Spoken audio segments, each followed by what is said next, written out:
Friends of our channel and YouTubers, this series of videos is a summary of encounters with an alien coming from a planet in the Andromeda galaxy. These meetings are a courtesy of moonexplorerblogspot.com, blog that keeps close relationship with our channel. Please try to watch the videos in sequence, because the information sometimes is complementary. Answers of an Alien from Andromeda, Encounter 5, September 27, 2010. Question: Mithy, a friend, ask, as your ships become invisible, were the technology used for this? Invisibility is a simple trick. Invisibility is a relative state of the ability of the observer's vision. There are two technologies for this. In the case of humans, their vision is limited to a narrow range of frequencies of light. Our ships can generate a field of luminescence plasmid, which, like your infrared frequency, is not detected by the human eye. The other technology is an energy field that creates the transference of light. A beam of photons that focuses on one side of the ship is transferred to the same spatial coordinates of its alignment on the opposite side of the ship, causing each beam of light is always aligned with the received. This technique transfers the image from one side to another, dynamically, regardless of the position of the spacecraft with respect to an observer. With this technology, your common or infrared video cameras cannot record traces of a spaceship. We can also simultaneously create a field on the surface of the ship that absorbs and neutralizes your radar frequencies, preventing them from returning by reflection. We have a protective field of high-energy plasmic that has the force of an energy weapon, that is, prevents any material having surface contact with the spacecraft. This field is activated in navigating through space, to avoid collision with micrometeoroid and other objects that may cross our routes. We never had to use to defend ourselves from attack because it was never necessary. Large ships pass through here. If you could see some of them without being properly prepared, would be terrified. Some are ugly even by our standards. Question: and the small spheres that follow our airplanes? They have also been seen flying over various regions. These spheres are remote probes, controlled by any spacecraft that is in the region. They are very fast and has a wide variety of tools for analysis and recording. They can get in small places and accurate maneuver. Never knock on anything. By having a navigation system that accurately controls the proximity of objects, pose no danger to you, unless there is an accident caused by some event beyond the control of the operators or interference in the human attempt to capture. Also, there are many of these probes in research under the ocean every day. They are programmed to self-degenerate if they lose contact with the command for a predetermined period of time, and are considered lost. If one is caught, becomes a lot of metallic powder in a short time. Question: why not use this technology for self-degradation in spacecraft as well? This will avoid falling into the hands of Earthlings. Spacecraft are far more complex units. Has systems impossible to destroy itself as anti-carbon units, and are manned by humanoids. They are not planned for fall. When they have problems they are retrieved, and when they fall into the hands of Earthlings are impossible to be analyzed. So, no problem. The probes are aplenty, more fragile and unmanned.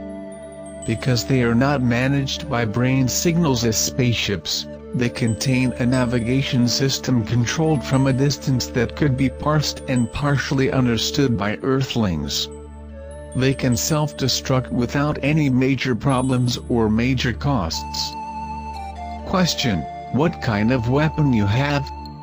We do have weapons, but do not use atomic energy. The atomic energy is a force that causes many bad side effects, a primitive way of getting dirty energy.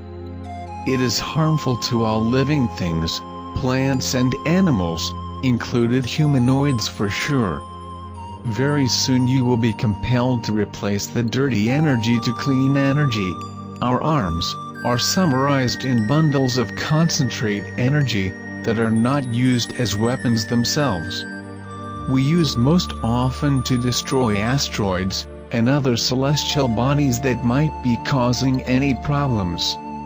Of course, if there is a need to use as a weapon against some strange race or circumstance, will be used as a last resort.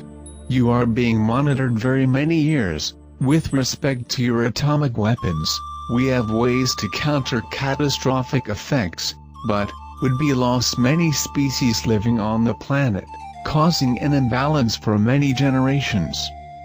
All of your atomic installations are under constant surveillance.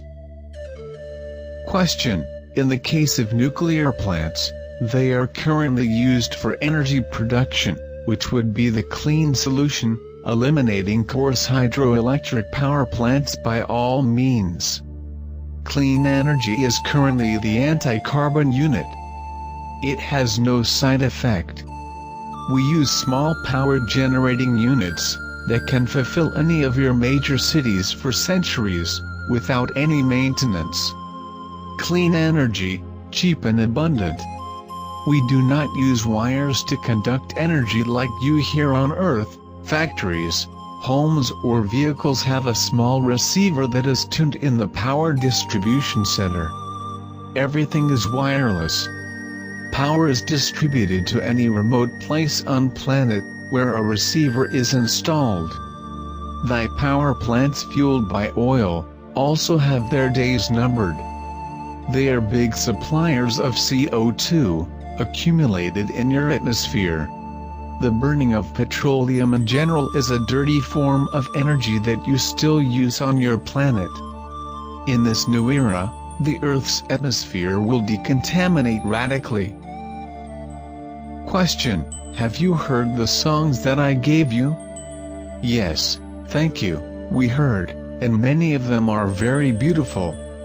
Pleasant, convey feelings. We appreciate all played with pianos. I brought your unit back, now we copy the sounds on our equipment. Question: well, on another occasion you said that your teleporter took only your signature, nor with the dust together. How you took the iPod to your ship. When I want to take something with me, I simply say that I am taking an artifact, can be a plant, animal or object. The system tracks what is in contact with me, and immediately creates a signature for that item. It is so automatic that is almost imperceptible, when you're used to using the teleporter. When I say nothing, only my signature is carried.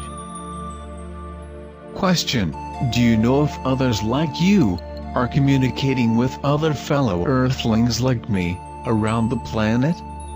I know many have already talked to Earthlings. I was curious about your curiosities. I feel good for us, we can communicate at a good level. It's much easier to communicate with you, our brains interact very well. At this end of this current era, it's already possible to good communication. You have arrived at an intellectual level that most easily absorb these new concepts. The Earth is getting ready. For me personally, this was a great experience too. Unfortunately, not all extraterrestrial races have the same principles. The reptilians are certainly, they still needs to develop his philosophy of coexistence. Some independent colonies of races not reptilians also follow them, to profit at their associations and exploitation of raw materials. These groups are not very reliable. I asked about the movement of reptilians in their lunar base, and, According to sources in our fleet, this past year about 4,000 reptilians came to Earth, and did not return to their colonies. They surely must be living and working in underground bases, courtesy of your governments. In total there are around 20,000 reptilians and related, living in unofficial settlements on your planet. You see, your planet can accept the races he likes living here, but this race does nothing that is not only self-interest. They are not intended to help develop your community, only to exchange favors. Be smart with what your governments are planning to do with these partners, may not be something for the welfare of the community. Wait for our next video. Thanks for watching. Join our channel. You are welcome there.